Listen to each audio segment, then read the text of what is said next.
It is halftime at the Big House. Welcome to the Voice of College Football, both on the Nebraska and Michigan and on the main channels. So we appreciate the simulcast and all your loyalty and support right here at the Voice of College Football. Of course, we talk Nebraska and Michigan on a regular basis on these channels. Join us on our live shows, Nebraska. That's on Monday at 6 Eastern time. And of course, Michigan Wednesday at 5 Eastern. All right, let's get to this one. Wolverines lead at 17-3 at halftime. And before we continue, want to pay our condolences to our good friend, viewer, caller to the show, Jeff Webster. We learned just a few hours ago that he has passed away. We will dedicate our call-in show tonight after the primetime games to J-Dub. So let's continue here. Michigan 17-3. And really, the story of this game, even before the kickoff, was the absence of Casey Thompson for a third consecutive game. For you Nebraska fans, you know what the deal is. This offense just doesn't run without Casey Thompson. It is not the same. There is not a good backup quarterback situation with the Huskers. Every program in the nation falls off when its starting quarterback is lost. But you know, one of the indicators of having a solid, strong, contending team is to have a backup quarterback who can step in and be capable, can step in and produce points, can make the throws. Maybe he's not dynamic. Maybe he's not electric. Maybe he's not going to be a future NFL player with a dynamic arm.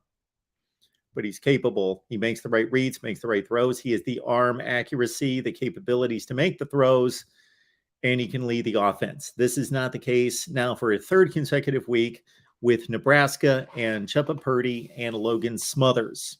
Purdy started the game. He's 6 of 11 for 55 yards passing. And you just have to watch the game to see the ineffectiveness of Chubba Purdy. Unfortunately, Chubba Purdy late in the first half on a scramble play in which he picked up a first down to lead to Nebraska's one score, the field goal. He landed awkwardly. He had rolled right, outran the defensive pursuit, picked up the first down inside the 10-yard line, and then he tried to slide or avoid the tackle in some way, and he landed very awkwardly on his knee. It didn't help that the Michigan defensive back also kind of hit him, not hard, kind of grazed him, which further bent the knee back. So Chubba Purdy's out of the game. Apparently, it appears based on the way he walked off the field, and fortunately, he at least walked off the field, that it was a knee issue with Chubba Purdy. Okay, with Michigan, much like Ohio State, there's a key concern, a major concern, something that's being focused on coming down the stretch headed toward the game. For the Ohio State offense, of course, it's running, and in particular in short yardage situations. For Michigan, it's throwing the ball downfield. J.J. McCarthy right now is 6 of 13 for 91 yards. Okay. We saw a pass play downfield, not really taking a shot deep downfield, but a big pass play from J.J. McCarthy to Ronnie Bell. That turned out to be a 25-yarder in which Bell basically just screwed the Nebraska defensive back into the ground with a tremendous cut to the outside on a bit of a corner / out route. And J.J. McCarthy put that one out there for a nice gainer. Other than that, we've tracked a few other of J.J.'s deep balls. And we will take your comments and questions here at halftime. So I want to address comments and questions here. So certainly leave your analysis on Michigan, Nebraska first half here.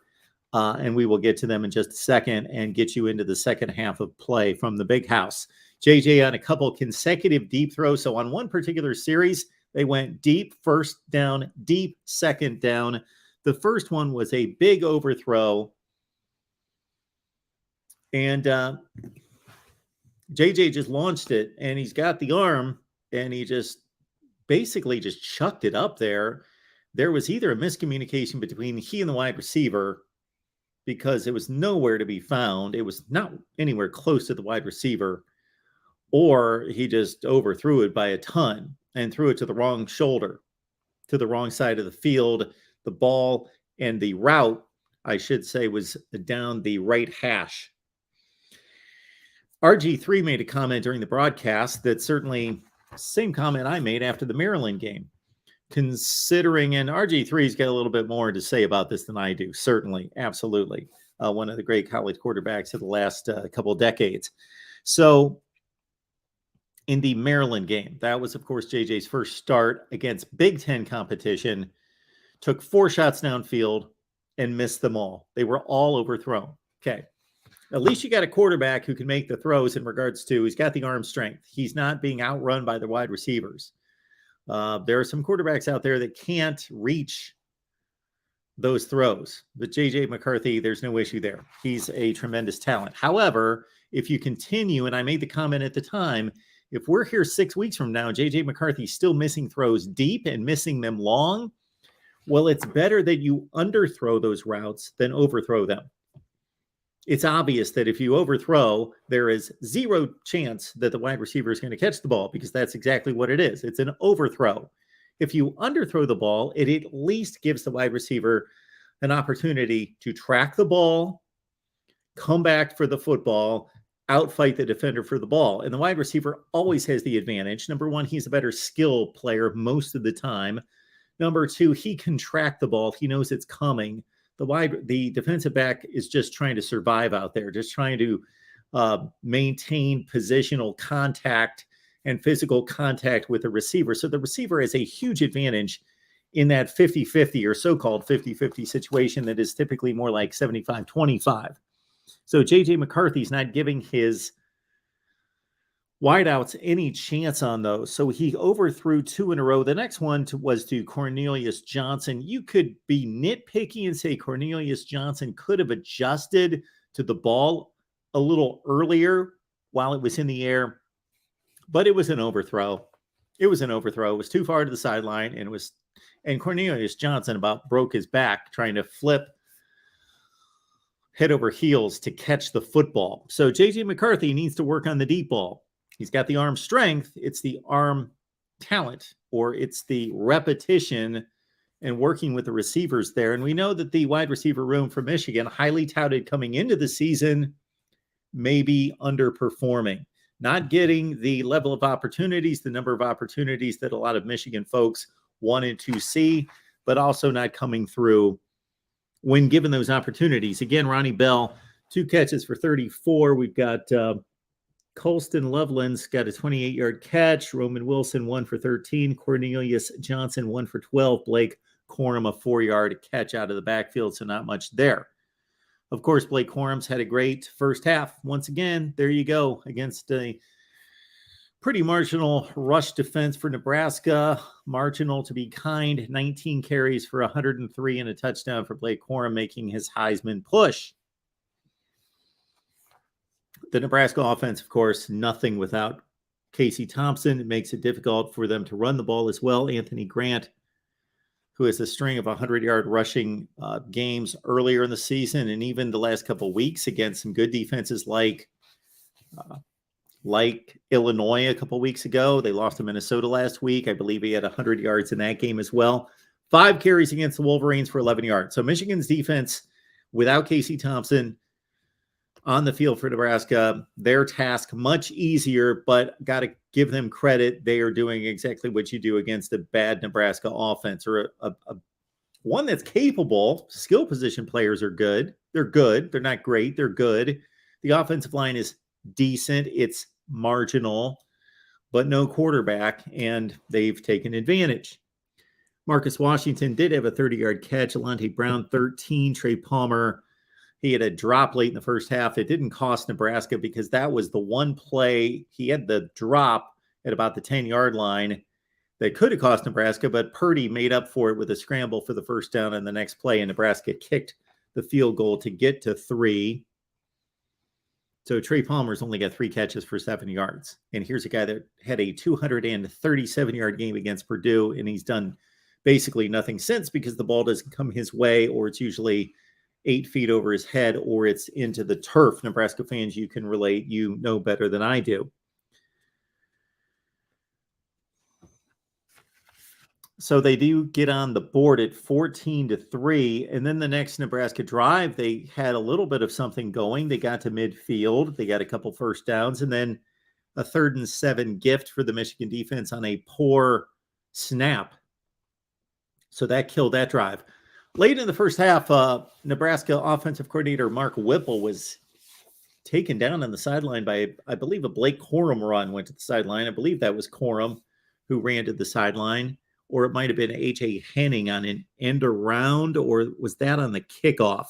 Kind of lost track of that one, exactly the play. But Mark Whipple, tough guy, is being held up right now because he's got a bum knee based on this hit to the sideline, but he's hanging in there, and he's still calling the plays for Nebraska. It's probably even more painful for him to actually watch the so-called execution, the attempt at execution by the Nebraska offense, than it is to actually suffer the leg issue. So Roman Wilson having a nice half for Michigan. You can see that he could be utilized more, I believe. Again, Michigan leads 17-3.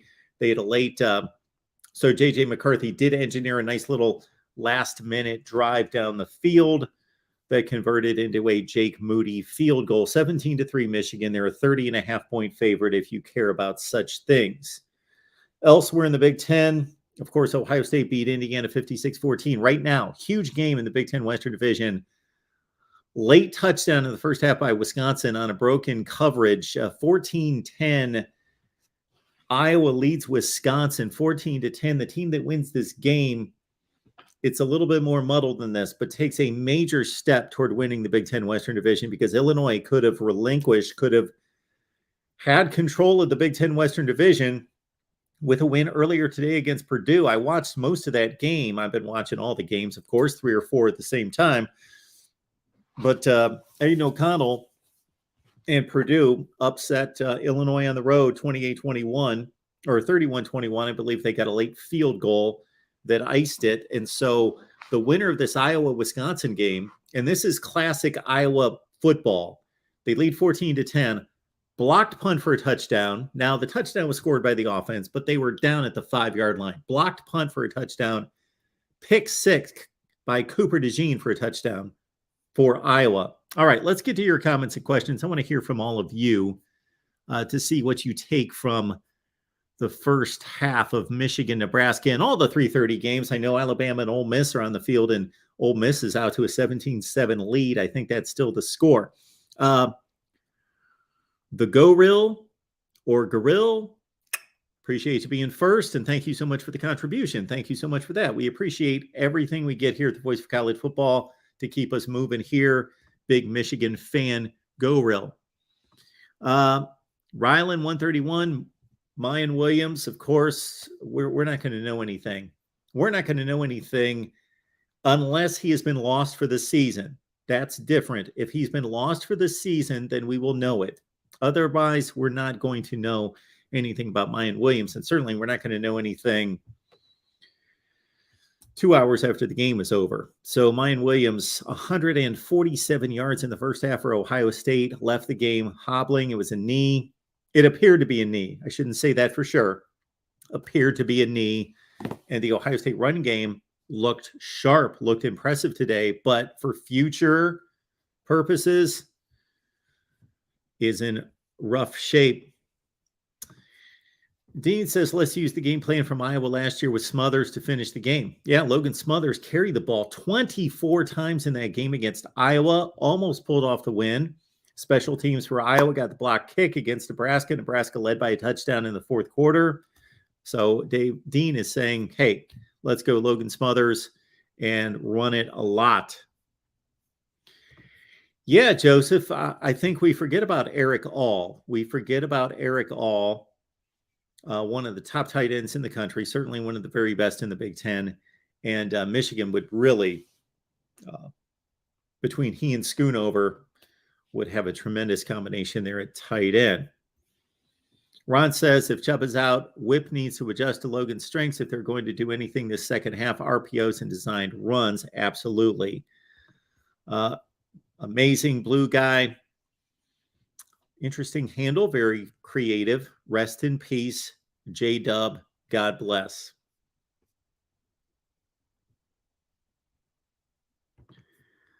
Catherine, we appreciate you being here. If Smothers can't get it done, who is the next quarterback in line? Torres? I don't think they're going to play Torres under any conditions. But of course, if you're talking about injury,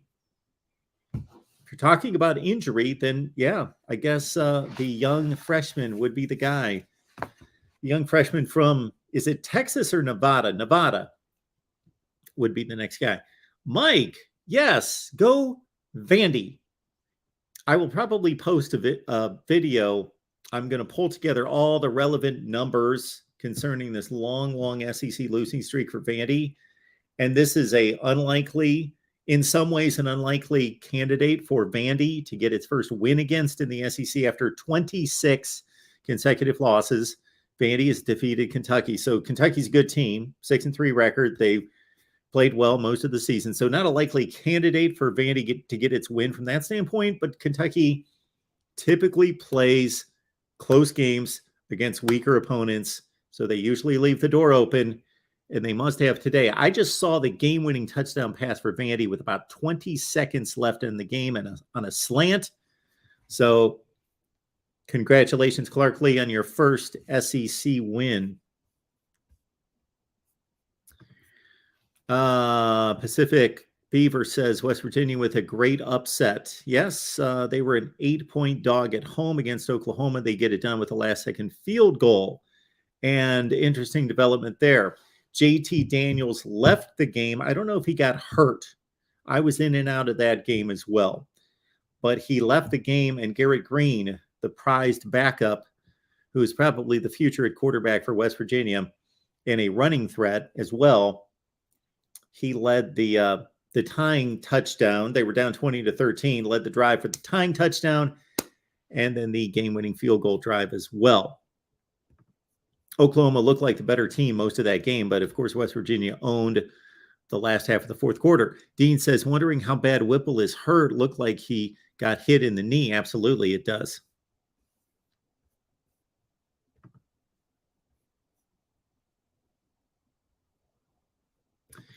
Mike, commenting on the two overthrows by J.J. McCarthy, says the second one went right through the receiver's hands. The first was his fault.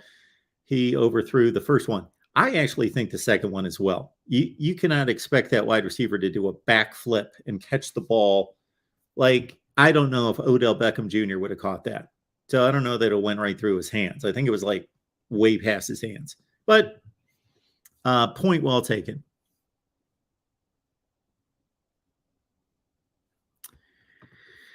Amazing Blue Guy says, in my honest opinion, and I brought this up last week, I believe Donovan Edwards should go to wide receiver. Yes, he is a huge backup running back, but Edwards has the speed, hands, and vision. Interesting play there. We got a good look at Donovan Edwards, of course, in the Maryland game last year. They really utilized him as a receiver. I think he had 10 catches for about $150 in that game, and that's the first time we knew he had those skills coming out of high school, but the first time we saw him at the college level featured as a receiver, and he responded there. Big P bringing up, and sometimes I miss these particulars if I'm not focused on one game and I'm trying to watch like three at the same time. So we've got a bad clock management by Harbaugh at the end of the half, declining the penalty and not using one of your 3 timeouts, let 15 seconds run off the clock.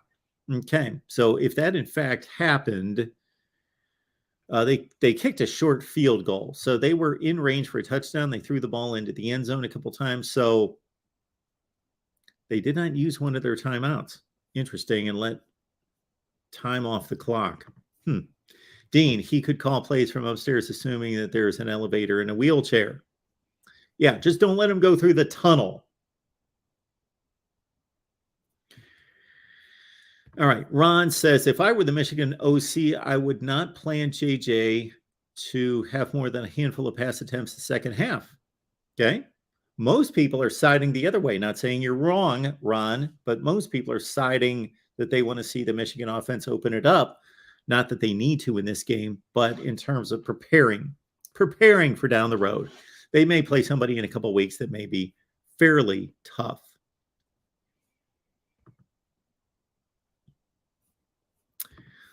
Don, thank you so much for the contribution. We appreciate it.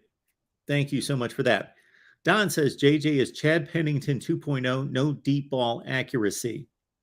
Interesting point there. Chad Pennington was a very efficient quarterback, very protective of the football, which you got to give JJ some credit, because a lot of us thought that Michigan may be more at risk as an offense with JJ, but would certainly benefit from all the dynamic skills running and throwing, but maybe turn the ball over a few more times than they would with Cade McNamara. That's not been the case. No deep ball accuracy. So we know JJ has the arm to throw deep, but the accuracy has not been there. Chad Pennington, yes, of course, of Marshall, the New York Jets, and the Miami Dolphins. Big Pete, Michigan gets the ball to start the second half. Definitely need a stop. And certainly people let me know. I don't have my remote here to know when they get back for the second half. But I want to honor all of your comments here. Yes, Sorchi, thank you so much for that. Mike says Ohio State is an absolute powerhouse in perfect 25-degree weather. Yes, they are. They were phenomenal today in 25-degree weather. Yeah, the hit to Whipple kickoff return, I got you. It was number 3. It was Henning. Yes, I got it. Yeah, the more, for some reason, I looked up right at the end of that, and I, for some reason, thought it might have been the first play of that drive in Corum. But yeah, I remember seeing number 3 there. So yes, A.J. Henning.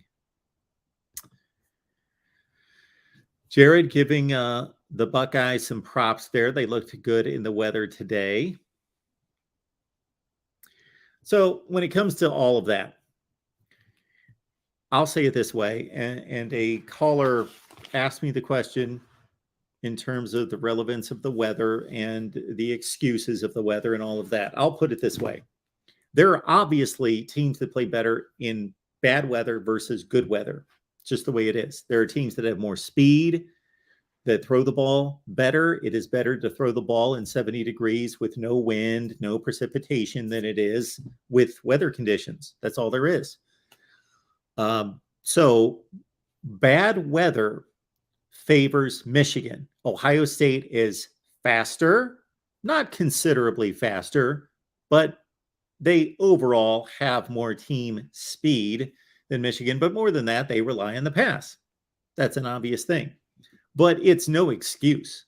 Football is football, and nobody is forcing Ryan Day and Ohio State to build an offense that is this reliant on the pass.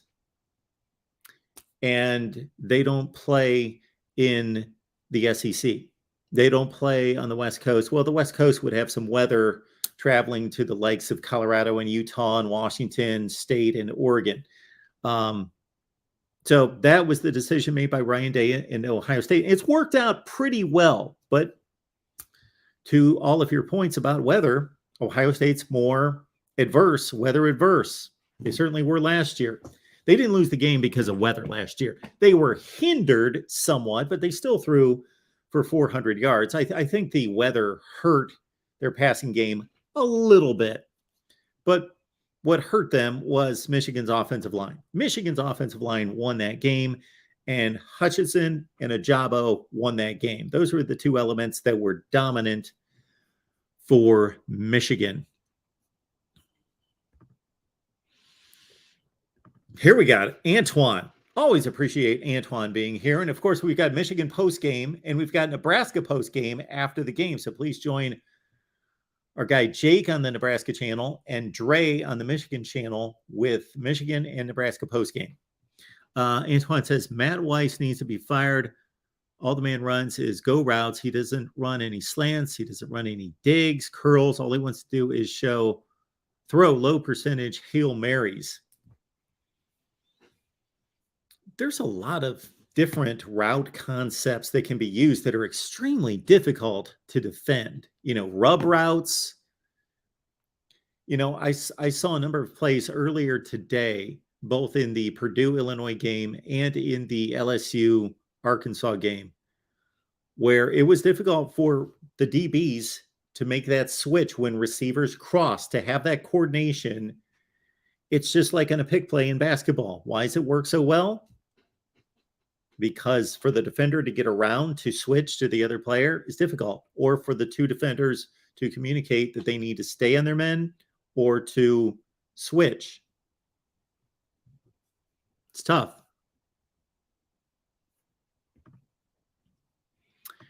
Illinois, Michigan next week. That should be interesting.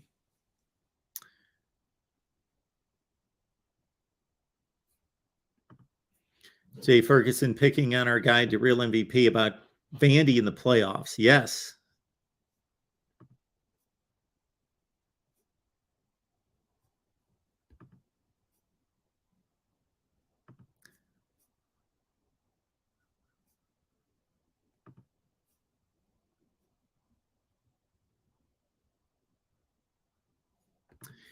Jared says, do you think Michigan trying to push the ball or push the pass game, thus getting less run reps, will bite them in a few weeks? I do not think. They are a proficient running attack.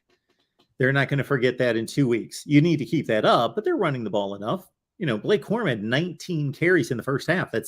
He's on a pace to get 40 carries, 38 carries. So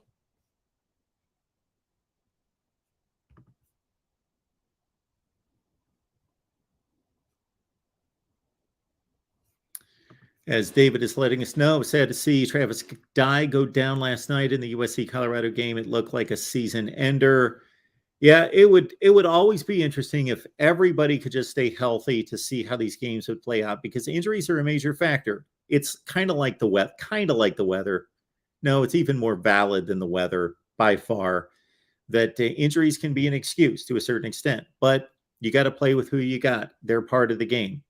But are certain teams affected more by injuries than others? Yes, they are. Samuel, why do we have co-offensive coordinators? Is Harbaugh that terrified to hire an offensive mind to run his run-dominated offense? Wish this offense was more balanced. I wonder if anybody in the Michigan media crew asks that question. If I had my operation set up differently, I would put in for credentials for all the various big-name news conferences each week, and I'd sit on Zoom and I would ask questions and take in the news conferences. But we're not set up like that. So I don't know if Harbaugh has been asked that. All right. I believe Dean is letting us know that Mark Whipple has stayed in the locker room. So hopefully somebody's, gotten through to him and they're making him stay in the locker room, because his knee is more important than this second half, which is a lost cause, most likely anyway.